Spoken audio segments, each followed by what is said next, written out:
Back to the subject of reaction. At night, it comes not as headlines or arguments, but as the quiet tyranny of a mind that has learned to run when the body is ready to rest. You know that hour. The room is still, the day has been spent, the covers are warm, and suddenly the thought machine begins to accelerate, rehearsing the conversations you didn't have, forecasting the outcomes you cannot control, fixing a future that does not exist, managing a universe that was never yours. Do not take this as proof of spiritual failure. It is not a verdict. It is an appearance. And appearances have only one demand: react to me. The moment you recognize that, the battle is half over, because freedom does not begin with solving the thoughts. Freedom begins the instant you refuse to wrestle them. You see, let us define our ground in plain terms so we do not wander. Faith, your actual faith, not the words you speak about faith, is measured by your reaction. If you have faith in God as presence, you will not react to the appearance of midnight turbulence. At night, reaction looks like wrestling and fixing. It looks like rehearsing and forecasting. It looks like tightening the will and taking thought. Our master said, "Take no thought for the morrow," Matthew 6:34. And he did not say it for the sunlit hours only. Night belongs to God as much as day. The same command stands in the dark. Take no thought, not less thought, no thought. Peace be still, Mark 4:39, is not spoken to the storm outside your window. It is spoken to the sea of your own inner weather. And you will discover, sooner than you imagine, that the sea is obedient when you are non-reactive. Now, I am not asking you to become clever with thoughts, nor to out-argue them with brighter thoughts. Never enter the case humanly. God is in mind. God is not a better thinking pattern. God is not your private power tool to subdue insomnia. Nobody, by taking thought, can contact God. There must be a refusal to wrestle and a willingness to withdraw attention. That is our instruction for the whole of this work. And it is not merely advice. It is the key to the door. Do not push the thought away. Do not hug it close. Do not judge it for arriving. Withdraw attention and let silence do the work. Be still and know that I am God. Psalm 46:10. Not be still and know 5 steps. Not be still and know a technique. Be still. Knowing follows stillness as dawn follows night. We establish here the habit that will carry you through every midnight.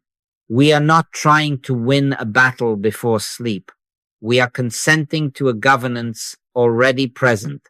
You are not on the throne, and thank God for that. Presence is the governor, and presence does not clock in and out. All right? So the thoughts parade. Let them pass as strangers at the gate. No welcome, no resistance, no verdict. Our part is consent, not conquest. Our way is non-reaction, not improvement. Come unto me, all ye that labor and are heavy laden, and I will give you rest. Matthew 11:28. Rest is given, not attained. It is received where reaction ends. So tonight, when the old loop begins, remember who you are not. You are not the thinker trying to save the world at 2 a.m. You are the witness who can refuse the summons. Step back, not with effort, but with willingness. Turn from the parade to the inner hush. If there is a single sentence to take into your bed, let it be this: racing thoughts are an appearance that asks for reaction, and my freedom begins when I refuse to wrestle. From that refusal, a hush opens. In that hush, God is known, and in that knowing, night itself becomes a sanctuary. You see, now Let us lay the first restraint with clarity, so simple you can carry it into the dark without a flashlight. Never enter the case humanly. Do you see that? The impulse to pick up the mind and do something with it. Analyze, diagnose, outline, schedule, bargain is the very reaction we have already renounced. Which of you, by taking thought, can add 1 cubit unto his stature? Matthew 6:27. Not one of us, taking thought, at midnight especially, is the petition of fear disguised as intelligence. It sounds so earnest. Let me think my way out of this and then I will rest. But the moment you accept that invitation, you have already left the sanctuary of non-reaction and entered the courtroom of argument where there is no judge, only echoes. Here is the trap, as old as Babel and as modern as your glowing screen. The mind promises relief through more thinking, yet more thinking is the fuel of the furnace. The very fire that heats the anxiety volunteers as your fireman. It is the same power trying to heal itself. The same wheel spinning faster to get off the wheel. Our master said to Martha, "Thou art careful and troubled about many things." Luke 10:41. Careful, full of care, yet never arriving at the one thing needful. You know how it goes. One plan leads to a contingency, the contingency to a memory, the memory to a regret. And already you have lost the night to a parliament that was not called by God. The carnal mind is enmity against God. Romans 8-7.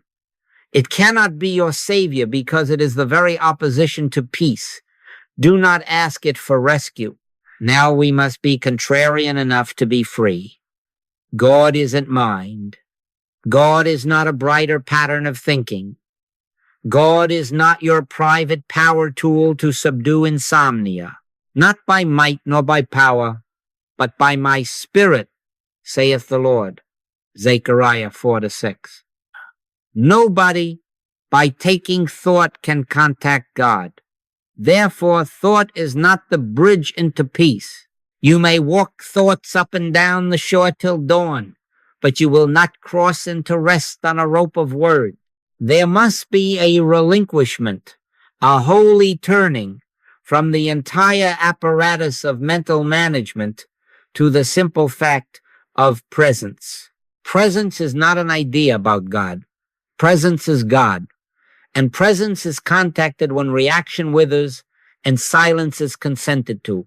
Not speech about truth, but spirit is truth.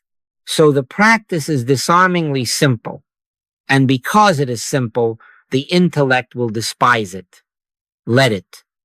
When a thought arises, do not argue with it, do not improve it, do not condemn it. Let it stand as an appearance without pedigree or power. Stand still, and you will discover that appearances fall of their own weight when they find no handler. Stand still and see the salvation of the Lord. Exodus 14:13. Let the thought be wind on the surface while you refuse the sail and drop the anchor into the deep. Even to name it my fear, my project, my failure, is to hand it papers of citizenship. Keep it impersonal, an appearance, nothing more. Your part is not suppression and not celebration. Your part is non-reaction and inner stillness. A man wrote from Los Angeles, an executive kind, numbers in his veins who could not sleep for weeks. He said, I make my lists at 1A, then I revise them at 2, and by 3 I have a plan to conquer the quarter. And yet, you see, the quarter conquered him. The instruction he received was precisely this. Not one more list, not even a holy list. Close the ledger. Refuse the case humanly. 10 minutes of plan stole 10 hours of rest. One unforced instant of withheld reaction opened the door. He reported the next evening, I felt a hush arrive, not because I won, but because I stopped trying. Of course, The hush does not answer to your might. It answers to your surrender. Therefore, when the old machinery begins its whir, say within yourself quietly, not as a battle cry, but as a release, I will not enter this case humanly. Then let the thought be as a cloud crossing the moon. No analysis, no self-diagnosis, no planning your way out of the loop. Turn from the cloud to the sky that holds it. In quietness and in confidence shall be your strength, Isaiah 30-15. The night loop ends precisely at the point you stop treating thought as the tool of salvation. Refuse the tool, rest the hand, and in the stillness that follows, you will find you were never the builder of this house at all. Presence had been its keeper, even in the dark. Now let us take the mask off the visitor that knocks at midnight and calls itself by your name. Do you see that? The racing thought, the urgency to manage tomorrow now, the persuasion that night is dangerous, and that peace must be purchased with plans. This is not your private mind. It is universal belief wearing your name tag. We wrestle not against flesh and blood, Ephesians 6:12. Not against your personality, not against your history, but against the impersonal mesmerism that circulates through this world, suggesting fear, scarcity, and control. It has nothing to do with you as person. The claim is universal. The trick is personal. Refuse the trick. When you accept it as my fear, my habit, my insomnia, you granted domicile and taxes. You handed a key to your house. Do not let it stand where it is. An appearance, a universal current that would pass through any open circuit. Close the circuit by withdrawing the personal I. I am not a thinker in peril. I am not an anxious manager self. Christ is the only identity. And in that realization, even in measure, the mask falls from the visitor and you see a puff of wind, not a power. There is only one power. The rest is pretense. And pretense requires your reaction to live. Let us go further and nullify the supposed law behind it, because error always claims a law. It whispers, there is a law that nights must be managed by thought. There is a law that anxiety is prophetic, a law that stillness is unsafe. Nonsense. Show me the statute of God that enforces such tyranny. He maketh me to lie down in green pastures. He leadeth me beside the still waters. Psalm 23:2. There is no divine ordinance commanding a cortex to grind at 2 a.m. There is no spiritual legislation that fear can foresee or that vigilance can prevent evil by staring at it. No weapon that is formed against thee shall prosper. Isaiah 54:17. No supposed law, psychological, social, or ancestral, has jurisdiction in the presence. You may say, but the feeling is so strong. Of course it is strong, as a gale at sea is strong, but strength of wind is not a sign of authority. The pilot does not argue with gusts. He sets his instruments and holds course. Set your instrument to this. This has nothing to do with me as a person. Say it without defiance, without drama. This is a universal belief of night danger and mind management. Then be still. The moment you impersonalize, the demand to answer subsides, because the caller has discovered you are not at home to personalities. Principle answers for you. Be not afraid. It is I. Matthew 14:27. Not the frightened eye of reaction, but the eye that is presence. All shame belongs to the personal story. Clarity belongs to principle. Shame says, if I were more spiritual, I wouldn't have these thoughts. Clarity says, I do not consent to be a private self assailed by public mesmerism. Shame asks you to perform. Clarity invites you to rest. It is vain for you to rise up early, to sit up late, to eat the bread of sorrows, For so he giveth his beloved sleep. Psalm 127:2. Do not turn that into a bargain. If I am beloved, I must sleep now. No. Let it mean what it means. The nature of love is rest. The activity of God is ease. And you are not required to answer every shout from the street to prove it. I can tell you of a woman from Maui who had baptized her nights in guilt. If only I had done more. If only I had said less. And the guilt wore her name until she saw it had no face, no ancestry, no law. She wrote, when I stopped calling it me, it stopped calling me. Do you see how simple? Not a war, not a triumph, only a recognition. Universal belief cannot bind you once you perceive its impersonality, because it cannot find a handle. Handles are names, stories, verdicts. Withdraw the handle. Let the pot fall by its own weight.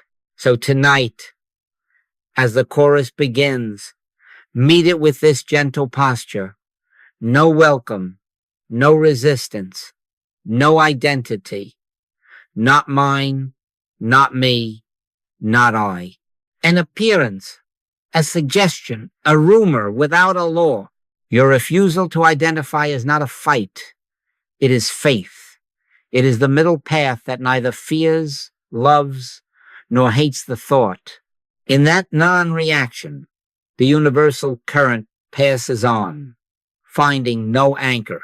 And you, unburdened of the name it borrowed, rest in the quiet fact that presence is the only government of this night. Then, without announcement and without pride, you will notice the loop has begun to dissolve, not because you conquered it, but because you would not be it. Now the discipline. We are on the middle path at midnight, when we neither fear, love, nor hate any appearance. And by appearance here, I mean precisely the traffic of thoughts that seeks your audience and your verdict. Do you see that? Fear gives a thought power, because fear kneels to it and calls it Lord. Love gives a thought power, because love fondles it, cherishes its drama, and builds it a guest room. And hate, which imagines itself a warrior, only tightens the knot by wrestling the rope. Resist not evil, Matthew 5:39, was not spoken to invite passivity toward injustice. It was given as a spiritual law for your inner weather. Do not set up a second power by resisting a first. When you fear, love, or hate a thought, you have taken sides with it. When you are still, you have left the case to principle. Let us be exact, because the night will tempt you into vagueness. A fearful reaction sounds like, oh no, here it comes again. If this continues, tomorrow will be ruined. That is worship, you see. It attributes cause and future to a vapor. A loving reaction disguises itself as helpfulness. This is important. Let me just outline it. One more refinement and then I'll sleep. That too is worship. It calls the thought significant and appoints you its minister. A hateful reaction is the clenched jaw and the order shouted at the mind. Stop, be quiet, I refuse you. This is still worship, because the thought remains your reference point. In all three, the thought is the star, and you are the chorus. We are leaving that theater. Thou wilt keep him in perfect peace, whose mind is stayed on thee, Isaiah 26:3. Stayed, not on a thought about God, not on a technique about peace, but stayed on presence, so stayed that the passerby is neither saluted nor shoved. Practice it in the simplest way possible so that midnight leaves you no excuse. Let each thought pass as a sound in the street is allowed to pass. Heard, noticed, not followed. You do not race to the window at every horn. You do not run out to stop the wind. You register a car, a voice, a breeze, and you remain where you are. So a memory, a plan, a fear, and you remain where you are. All right? And if the mind asks for commentary, give it only this: no welcome, no resistance, not mine, not me, not I. Then do you see there is nothing in you that answers to it? The circuit is closed at your end. The current cannot enter. Let your communication be yea, yea, nay, nay. Matthew 5:37. Yea to presence, nay to conversation with shadows. Someone will ask, but how will I know I am doing it right? You will know because the temperature of the room changes, even if the weather of the mind does not. A hush steals in that has no dependence on the number of thoughts, but on your lack of reaction to them. Perfect peace is not the absence of thoughts. Perfect peace is the absence of reaction. The Master did not still every sea on Galilee. He stood in an authority that made storms incidental. The peace of God, which passeth all understanding, shall keep your hearts and minds, Philippians 4-7. Passeth all understanding, meaning it does not require the understanding to stop producing content. It asks only that you stop bowing to content as cause. A young mother from Seattle wrote, I tried to love my thoughts into goodness, then to hate them into silence, then to fear them into caution. None of it lasted more than a night. Of course it didn't. Loving, hating, fearing are the same rope in 3 colors. She found the middle path when she sat up once at 2 a.m. and said quietly, I will not love, fear, or hate a single thought tonight. And then she turned from the parade to the presence that is never a parade. The thoughts came and went, some loud, some whispering, and there was no handshake, no shove. She reported the next day, peace came before sleep. Sleep followed peace, as a child follows its mother. Naturally, peace is the cause, sleep is a consequence. So let us be faithful to this. Neither fear, love, nor hate any appearance. If it is bright, do not cling. If it is dark, do not cower. If it is noisy, do not scold. Stand in the middle without ceremony. Be still and know that I am God. Psalm 46-10. Not be still and manage. Not be still and bargain. Be still and know. And as you stand there, no welcome, no resistance, you will discover that you were not appointed traffic police for the inner street. You were called to witness the quiet government of a presence that needs no siren. When that becomes your habit, even for seconds at a time, you are living the discipline of faith, and the night will begin to answer to your non-reaction with what it has always hidden in plain sight. Rest. Now comes the turning, and it is not a turn of ideas, but a turn of being. After all our careful refusals, no welcome, no resistance, there must come what I have told you again and again, a split second of silence. Nobody by taking thought can contact God. There must come, even if only for the length of a blink, a gap in which you stop doing and let God be God. The Lord is in his holy temple. Let all the earth keep silence before him, Habakkuk 2:20. Let all the earth, meaning every motion of mind and every petition for a result, be quieted for an instant. Do you see? Not a manufactured quiet, not a clenched stillness, but a pause in which the mind ceases to be the foreman and presence is simply allowed to be what it is. How does that arrive? Not by force. You cannot pry silence open with a lever. You can only stop closing the door. All right? So we consent to a little practice that is not performance but permission. Let the jaw soften. Let the tongue fall from the roof of the mouth. Let the eyes, even in the dark, release their grip on images they are not seeing. Feel the weight of the body as if you were setting a cup down on a table. No drama. Just gravity finding its home. Let the hands open. Palms neither up nor down in devotion. Simply unclosed. Do not arrange the breath. Witness it. And now, for a single unforced instant, allow no commentary. Not, this is working. Not, this is failing. Only a bare, gentle availability. If any word must form, let it be nothing more than this. Here I am. Not a plea, not a bargain. Availability. Speak, Lord, for thy servant heareth. 1 Samuel 3-9. In that instant, something altogether other than thought announces itself. And I do not say announces with sound. It is often so subtle that, unless you are not reacting, you will miss it. The scripture says, the Spirit bloweth where it listeth. Thou hearest the sound thereof, but canst not tell whence it cometh. John 3-8.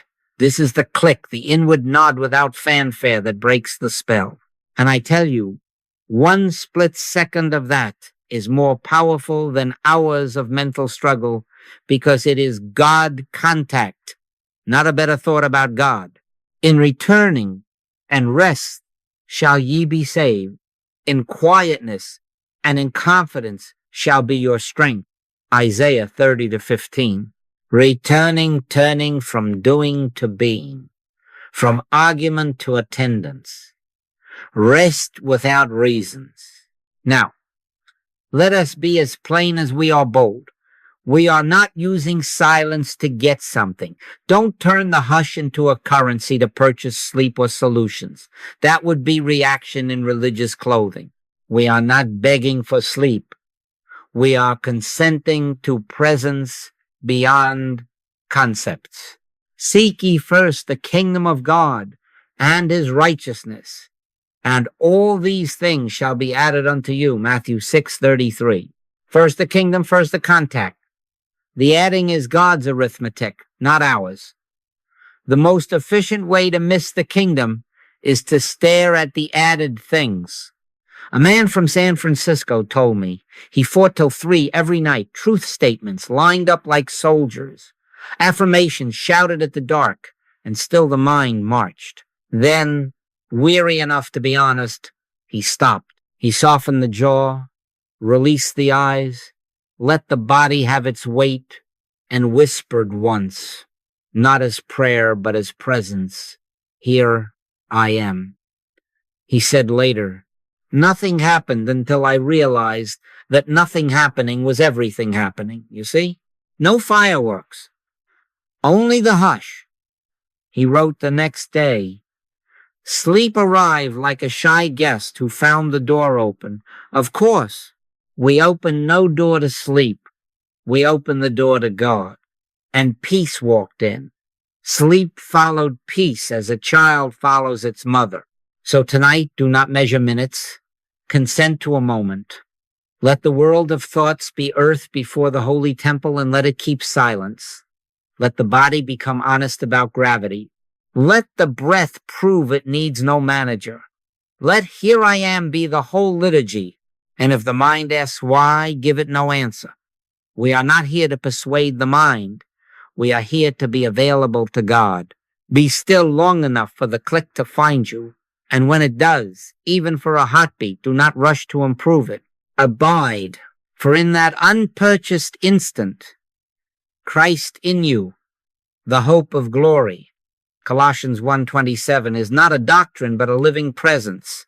And the night that frightened you becomes what it always was in truth, a quiet sanctuary where silence does the work. Now we must be brave enough to say the thing that offends religion but frees the soul.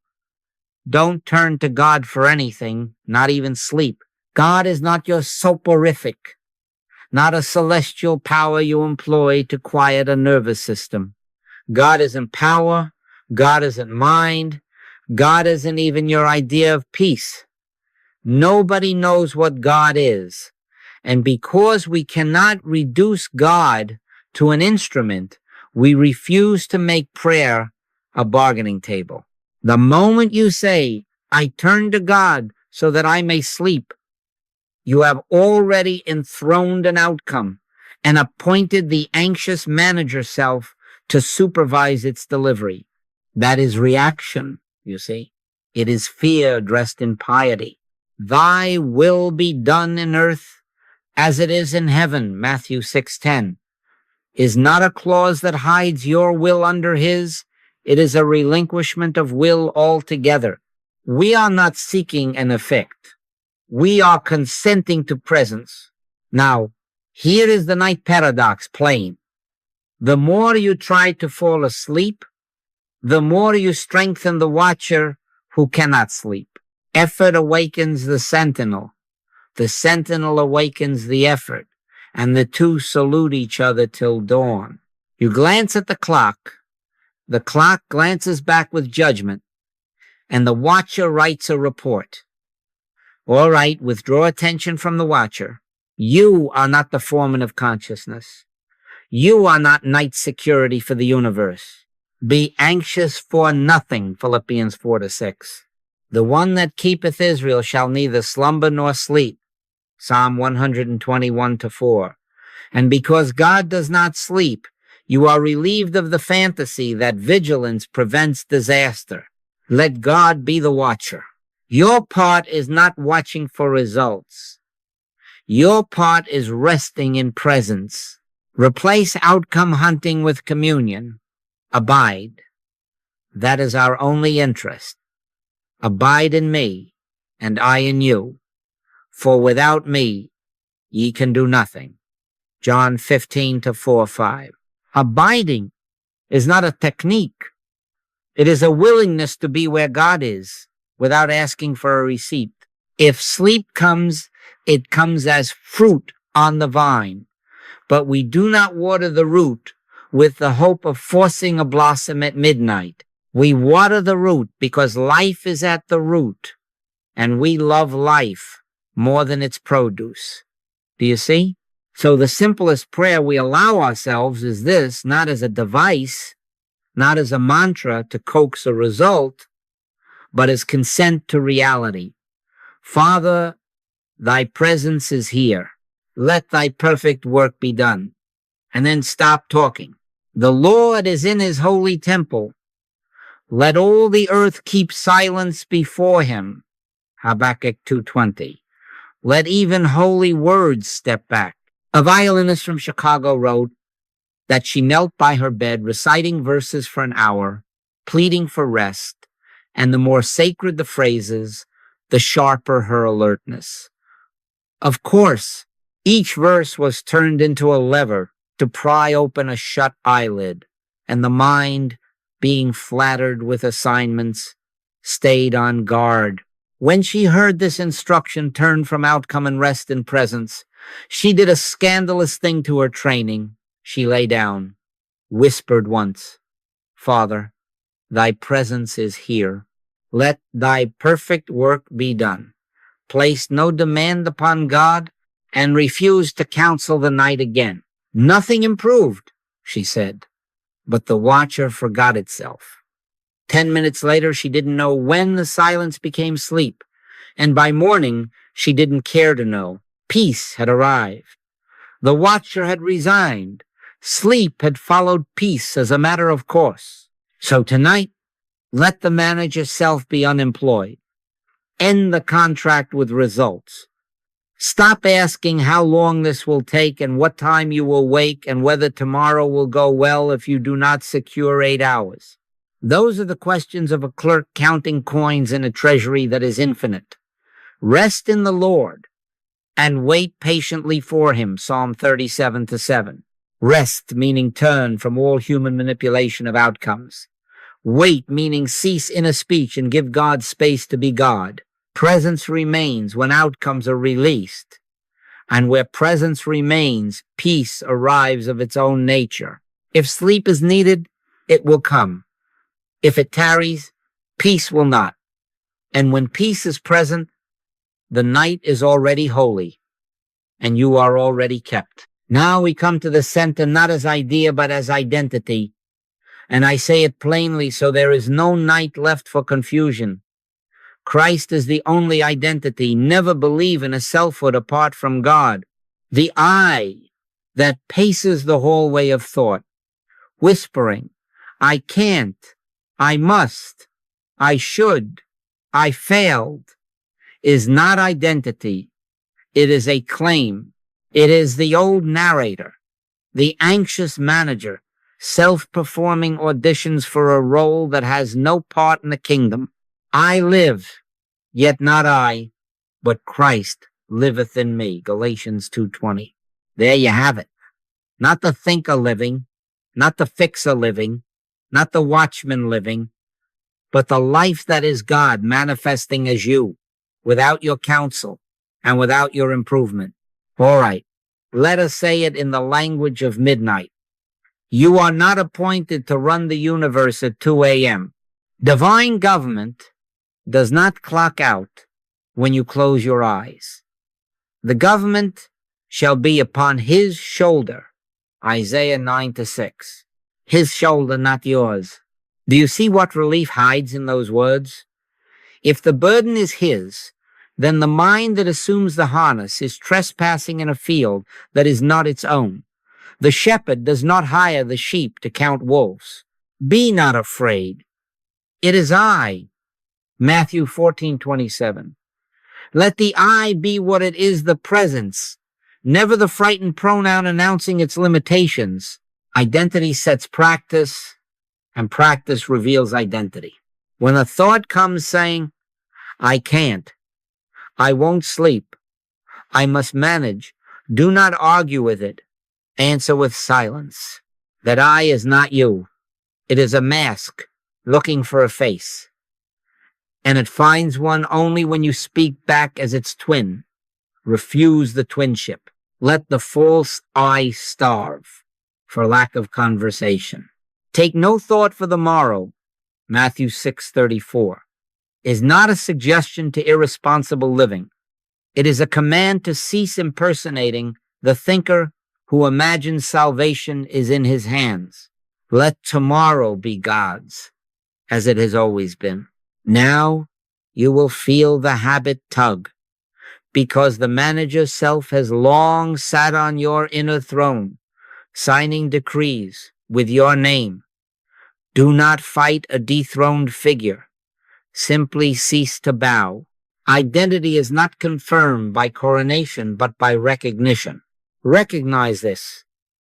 The I that says I am afraid is the mesmerism, not the man. The I that says I am, without predicate, is the presence, not the personality. I am that I am. Exodus 3:14. Let that be the silent sentence that needs no completion. Do you see? The anxious I requires a predicate, can't, must, should, because it has no life of its own. The true I requires none. A businessman from Boston wrote that each night he rehearsed, I must cover the payroll, I must guard the project, I must hold this family together. All right? And in the morning he found he had held together only his exhaustion. When he was told, you are not the thinker, you are the place where God is revealing.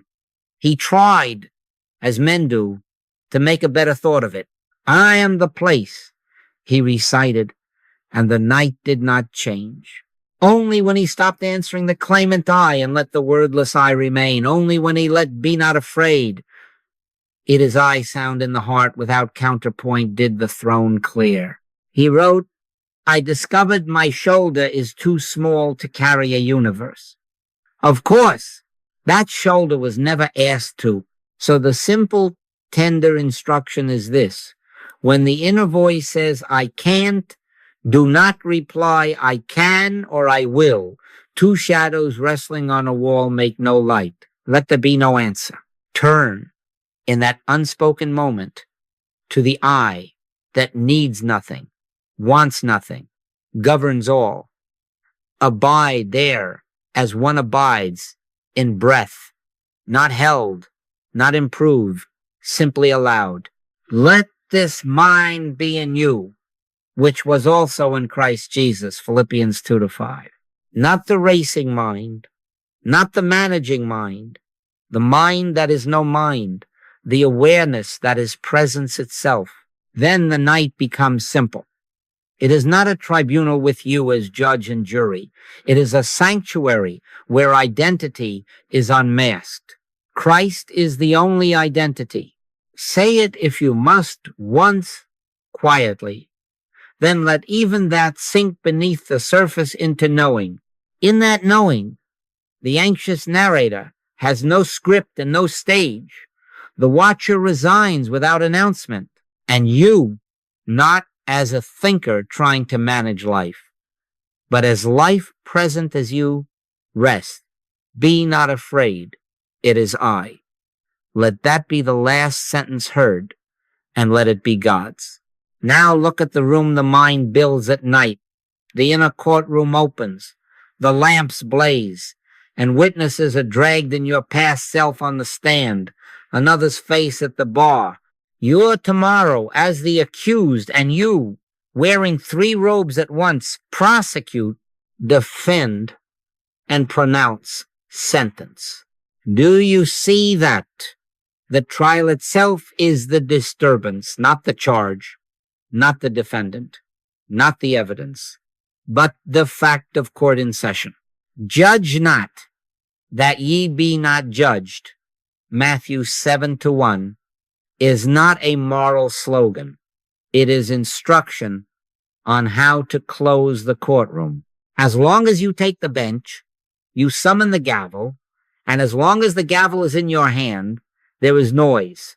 Man, who made me a judge or a divider over you? Luke 12:14. If the master refused the bench, will you climb to it? Never enter the case humanly. You are not dealing with a good side and a bad side. There are no sides in spirit, not even the side that bears your name. It would be very easy, you see, to favor the self that you have nursed and narrated, or to condemn the one who stung you yesterday. But the overcoming comes when there is no reaction to the personalities involved. Principle, not person. For the Lord is our judge. The Lord is our lawgiver. The Lord is our king. He will save us. Isaiah 33:22. Let the bench be his. The only activity of value is the emergence of spiritual harmony. If harmony comes through letting go, a plan, a grievance, a right to be right, then let go. If a separation is necessary within you, between the old judge self and the living presence, let's have it. The battle is not yours. The battle is the Lord's. 1 Samuel 17:47. So step down. Return the robe. Lay the gavel on the altar. All right? And the mind will say, but what about what was said? What was done? The fault? The debt?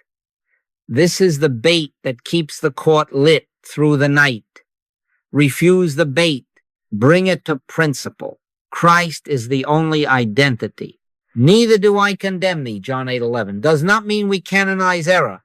It means we deny personalities the power to govern our peace. Mercy is not weakness. It is fidelity to the one. Life appearing as all. Mercy rejoiceth against judgment. James 2:13. So, in practice, let the names, the faces, the remembered conversations appear, and pass no welcome, no resistance, no verdict. Leave them where they belong, in divine governance. Commit thy way unto the Lord. Trust also in him, and he shall bring it to pass. Psalm 37:5. He shall not you, not your bench, not your sentence. A letter came from a craftsman in Denver who spent his nights cross-examining a partner who had wronged him. 10 counts rehearsed, 12 rebuttals polished, the jury forever hung. He heard this. Do not take sides. He sat once in the dark and said, Father, I resign the bench. Principle alone governs. He did not try to forgive. He did not try to accuse. He stopped trying. He reported within minutes the heat left the room. The faces still rose up, but they had no tribunal to enter. 2 days later, without plan, the outer matter moved toward resolution, but the healing had already occurred the night he ceased to be judge, jury, and fixer. You see, peace arrived first. Outcomes arrange themselves as they will in God's time. Vengeance is mine, I will repay, saith the Lord. Romans 12:19. Not punishment, but balance belongs to God. So here is the quiet habit at midnight. When the mind calls court to order, do not answer the summons. Let the bailiff shout. Let the witnesses pace the hallway. The doors of your heart remain closed to litigation. Say within yourself once, not as device, but as recognition. Christ is the only identity. Principle alone governs. I take no sides. Then be still. If a sentence tries to form guilty, innocent, always, never drop it before it reaches the tongue. Let the scene pass as a cloud passes the moon, and remain with a light that is not altered by clouds.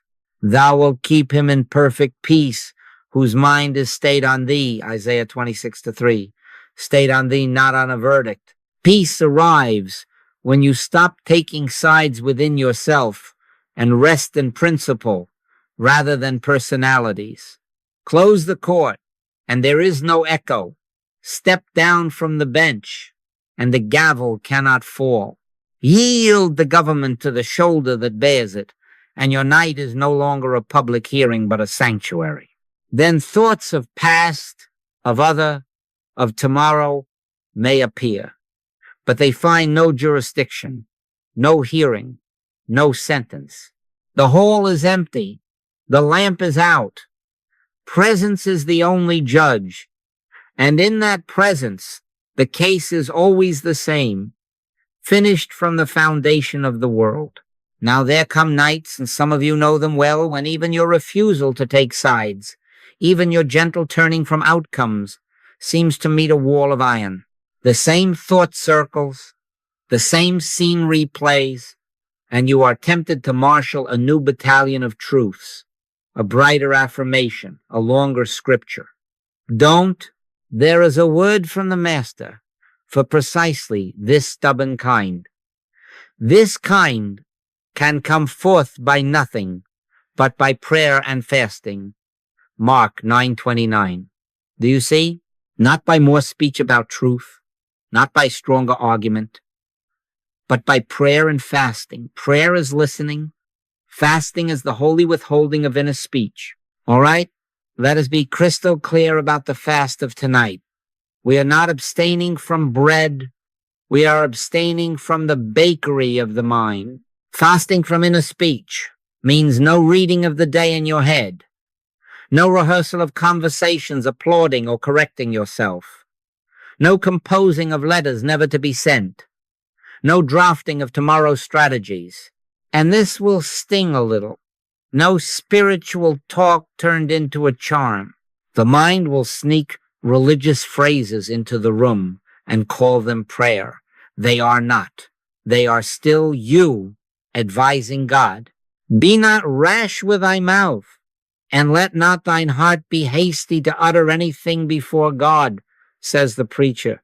For God is in heaven, and thou upon earth. Therefore let thy words be few. Ecclesiastes 5:2. Few. Tonight means none. Fast from the inner lips. Then what is prayer for tonight? Not a sentence, not a thought. Prayer is a consecrated stillness, a listening that expects nothing and is available to everything God is. Speak, Lord, for thy servant heareth. 1 Samuel 3-9. Heareth, meaning the servant has ceased speaking. Prayer is the space in which the click may come, the unpurchased settling you cannot produce. You can prepare the altar. You cannot light the fire. The Lord is in his holy temple. Let all the earth keep silence before him. Habakkuk 2:20. Let all the earth, every syllable of inner commentary fall quiet, not by force but by reverence. Here is our gentle rule, to keep the night honest. The moment you notice you are speaking inside, Stop. Mid-sentence if necessary. Mid-syllable if that is where you catch it. Stop without scolding yourself and return to bare awareness again and again, 100 times if need be. No welcome, no resistance. No, I must finish this thought. No, I failed again. That, too, is speech. Simply stop and be. Set a watch, O Lord, before my mouth. Keep the door of my lips. Psalm 141-3. Tonight, let that watch be at the inward mouth. The door closes not in repression but in reverence. And when the door closes, the house grows still enough for presence to be recognized. A nurse from Toronto wrote that after 12 years of nights, she could narrate an entire shift from memory until dawn. Every complaint, every triumph, the exact words she should have said. She tried to drown it in psalms, then in podcasts of sermons, then in whispered mantras. The river only rose. When she heard fast from inner speech, she feared emptiness. But she consented to one practice. Whenever a sentence began inside about the patient, about herself, about God, she stopped it, like laying down a spoon, no clatter. She said, I felt foolish at first, as if I were abandoning thoughts midair. The third night, she reported a hush between the fragments, a hush that asked for nothing. Peace came before sleep, she wrote. And for the first time in years, I did not know when peace became sleep. Of course, the fast had opened the ear. The prayer had been listening. The click had room to arrive. You will be tempted to argue with a stubborn thought, to add one more noble sentence. Don't. Remember, nobody by taking thought can contact God. We do not multiply words. We consecrate silence. We do not perfect the statement. We cease to state and let being be. In returning and rest shall ye be saved. In quietness and in confidence shall be your strength. Isaiah 30-15. Returning from speech to silence. Rest from commentary to communion. Quietness, not a stiff muzzle, but a surrendered tongue within. So tonight, if the old loop patrols the borders, you do not send more gods. You open the gates to stillness. Fast from inner speech. No reading, no rehearsal, no religious recitation. Pray by listening. Soft jaw, unhurried breath. Here I am, then even those words sink, and only availability remains. And each time the talker starts again, stop kindly in the middle and return to bare awareness with no report card. This kind goeth not out by argument. It dissolves in a silence that is not yours but God's. Be still and know, not speak and hope. Be still and know that I am God, Psalm 46-10.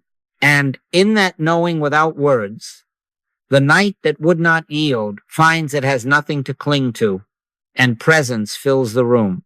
Is less than divinity, note is greater than. We have just established fasting from inner speech and the primacy of silence, God contact without bargaining, and we have unseated the manager self while resigning the inner courtroom. The tone is quiet, uncompromising, and tender. With lived testimonies and scripture, now we must address the temptation to measure progress by the clock, teaching divine timing, normalizing wakeful rest, and giving a simple returning cue. It is enough that presence is here. Is less than divinity. Note is greater than. Now we meet the oldest usher of anxiety at 3 a.m., the clock. The digits glow like a priest of a lesser temple, and you find yourself counting sermons. It gives 2:40, 3:06, 3:31. Do you see that the counting is reaction dressed as responsibility. Don't judge your demonstration minute by minute. He that believeth shall not make haste. Isaiah 28-16. Faith is not speed. Faith is non-reaction. The moment you consult the clock, you consult a prophet that cannot see God. You enlist time to certify your peace, and time has no ordination for that work. My times are in thy hand, Psalm 31-15. Not in the hand of the bedside lamp, not in the hand of your phone, not in the hand of the anxious manager self, thy hand. All right, let us say again what we keep discovering. Peace is not a lever you pull. Peace is fruit. Let patience have her perfect work. James 1-4. Fruit has a season, and you cannot tug it riper by staring at it. You prepare the soil by non-reaction. You water with silence. You release outcomes. And then maturity brings to light in its own hour. Saul of Tarsus did not hear a word and run to the rostrum the next day. 9 years, you see, before his going out in fullness. Why do you imagine that a heart trained for decades in clock watching will ripen in 9 minutes because you have learned a new sentence? Don't look at your demonstration minute by minute. Let God have its perfect work. Now, you will say, but I am still awake. Yes, and even if wakefulness remains, you can rest without strain. The body can be quiet while thoughts drift past like boats with their lights on. You need not board them or signal them to shore. He maketh me to lie down in green pastures. Psalm 23-2. Lying down is not necessarily sleeping. It is ceasing from self-appointed shepherding. Let the body have its weight. Let the breath prove it needs no captain. Let the eyes close upon the world's calendar. Rest is not an outcome. Rest is a quality of presence. If it pleases God, that sleep comes. It will come as a gentle rain on a field already wet with stillness. If it tarries, peace need not. So here is our simple cue when the clock beckons. When you notice time checking, return without speech to this recognition. It is enough that presence is here, not as a charm, not as an argument recognition. The instant the mind reaches for a minute, withdraw attention as you would draw your hand from a hot kettle. No discussion, no rebuke. It is enough that presence is here. Let the rest be God's business. In due season we shall reap if we faint not. Galatians 6-9. Fainting is not bodily. It is the collapse into measuring, the surrender to the stopwatch. A mother from Auckland wrote that for years her nights were audits. She kept books against dawn. Minutes awake, hours left, penalties owed tomorrow. When she heard this instruction, she did a simple, scandalous thing. She stopped consulting the glow of the digits. Once or twice she forgot and looked. All right, she withdrew her gaze without commentary and returned to the inward sentence that is not a sentence. It is enough that presence is here.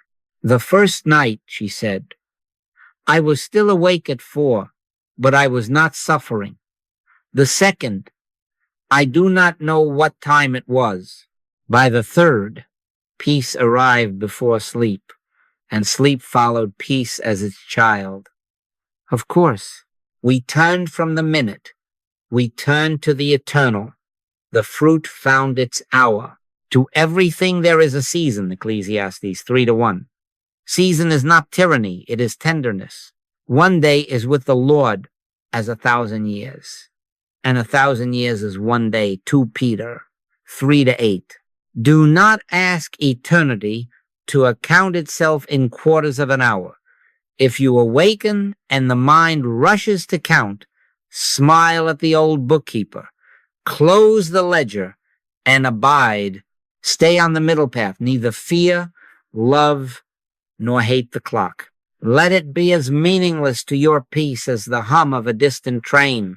Keep to your practice.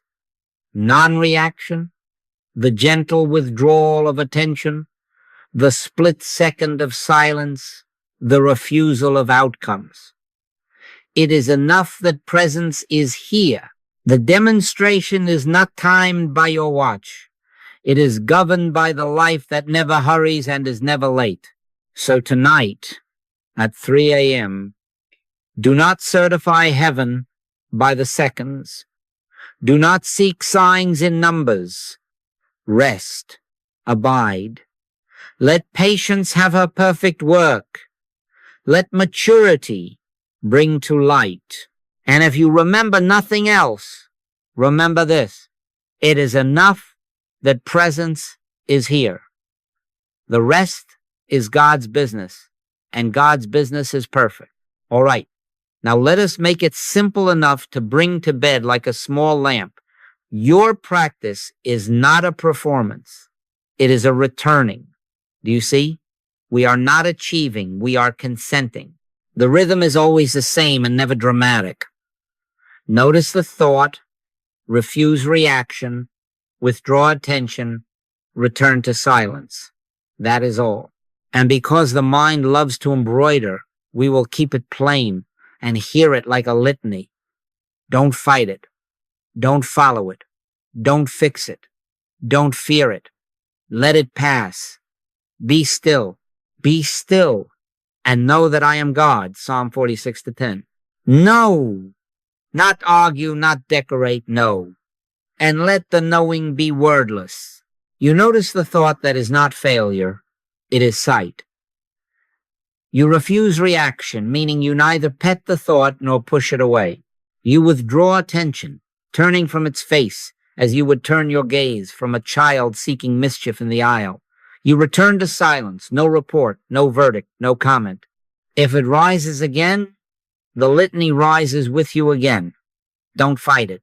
Don't follow it. Don't fix it. Don't fear it. Let it pass.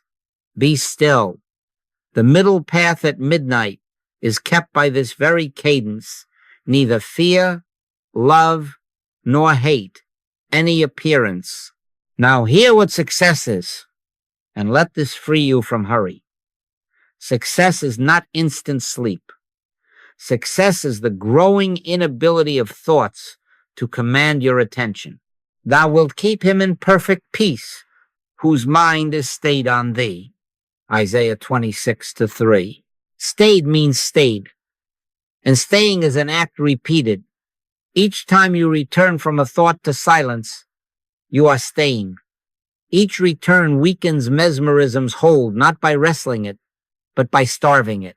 Attention is its food. Silence is its famine. Do not count your returns. Do not grade them. 100 times you may turn back in a single hour. Then you have made 100 consecrations. Pray without ceasing. 1 Thessalonians 5:17 is not a marathon of sentences. It is a habit of returning. The mind will say, but I just did this a moment ago.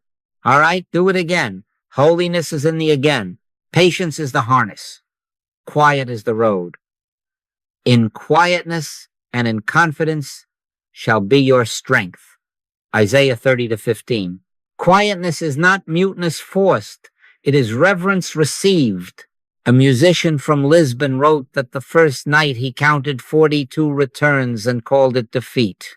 The second night he counted none and called it freedom. Not because sleep came at once, it did not, but because the thoughts arrived without power to conscript him. By the third, he found himself laughing softly when the old recruiter showed its face. He turned without speech, and the space stayed open. I slept at some point, he wrote, but by then it did not matter. Of course, we had ceased to perform, and presence had ceased to be a goal. It was the room itself. Keep the practice humanly gentle and spiritually exact. The moment you feel the tug to fix a thought, don't. The moment you itch to follow it into old corridors, don't. The second you gear up to fight it, don't. The instant you fear it, don't. Let it pass. Be still. If a sentence wants to help, let it be short and then sink. Father, thy presence is here. Then let even that drown in the quiet sea. The Lord is in his holy temple. Let all the earth keep silence before him. Habakkuk 2:20. Let all the earth, meaning every syllable of inner commentary, bow out.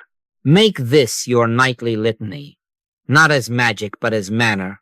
Notice, refuse, withdraw, return. Again and again. No drama, no stopwatch, no verdicts. You are not entering the case humanly. You are abiding where cases do not arise. Each return is a step off the stage and into the sanctuary. Each refusal is allegiance to principle over personalities, especially the personality that bears your name. And little by little, or all at once, in a click that is not yours to schedule, the thoughts discover they are visitors without citizenship in your peace. So tonight, you will hear the old invitations and you will recognize them for what they are. Universal belief, looking for an answer. Give none, offer only non-reaction, only the withdrawal of attention, only silence. Don't fight it, don't follow it, don't fix it, don't fear it. Let it pass, be still. The habit will set like a gentle bone knitting in the dark, and you will wake not boasting of hours, but resting in the one who kept you. My soul is even as a weaned child. Psalm 131-2. Weaned from reaction, content and presence, you lie down in peace. And whether sleep comes now or later, you are already kept. Now let us bring it to rest. Perfect peace is not something we assemble out of better thoughts. Perfect peace is a living presence that already is, whether the mind salutes it or not. The peace of God, which passeth all understanding, shall keep your hearts and minds through Christ Jesus. Philippians 4-7.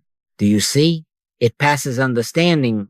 Therefore, it passes mental management. We are not making peace. We are consenting to the peace that is. I, God, am the solution. Never your thinking about God. Never your careful handling of the night. Never the little watchman walking the perimeter. The government is upon his shoulder, Isaiah 9-6. And that is the shoulder that bears your rest. All right? And because this is consecration and not performance, let the body be heavy now. Let the bed receive you as ground receives rain. Let the breath be what it has been from the first hour, uncoached, ordinary, faithful. Let the room be exactly as it is. The hum in the wall, the neighbor's door, the distant siren, the darkness not yet complete. Never desire to change appearances. Any wish to fix the night is the old manager self in a new uniform. We take the middle path even here. Neither fear, love, nor hate any appearance. Let it be. Be still and know. You are not entering the case humanly. You are withdrawing attention from the case into the sanctuary. Let there be no bargaining with God, no request even for sleep. I will both lay me down in peace and sleep. For thou, Lord, only makest me dwell in safety. Psalm 4-8. Do you hear the order? Lay me down in peace. First consent to presence. Then let sleep be what it is in God's hour. If it comes by grace. If it tarries, peace holds you nonetheless. Thou wilt keep him in perfect peace, whose mind is stayed on thee. Isaiah 26-3. Stayed on thee, on presence, not on weather, not on minutes, not on mood. So this is our closing permission. And after it, No more words are needed. In thy silence, thou art here. Not as thought, not as sensation, not as a felt glow to be measured here as the I that is before words. Speak it once within if you must, softly, and then let even that sink like a pebble into a deep lake, rings widening until the surface forgets there was ever a pebble. The Lord is in his holy temple. Let all the earth keep silence before him. Habakkuk 2:20. Let all the earth, every syllable of inner commentary, bow out. In that holy hush, you are not managing, you are being kept. And if in a moment a thought arises to test the door, do nothing, not a phrase, not a frown. The litany you know is there like a friendly guard at the edge of the property. But you need not summon it now unless the hand has already touched the latch. Non-reaction remains your covenant. Silence is your refuge. Presence is your life. Be not afraid. It is I. Matthew 14:27. Let the I be what it is. If this has helped, let it become your nightly meeting place. Same simplicity, same non-reaction, same surrender of outcomes, same presence, no drama, no stopwatch, no verdicts. A few steps from the door of the day into the inner temple, a pause of reverent silence. The recognition that you are not the thinker who must manage life. And then you let the night hold you, not the mind. Return as a child returns to the same safe house. No explanations needed, just the felt fact of home. He maketh me to lie down in green pastures. He leadeth me beside the still waters, Psalm 23:2. Let him make, let him lead.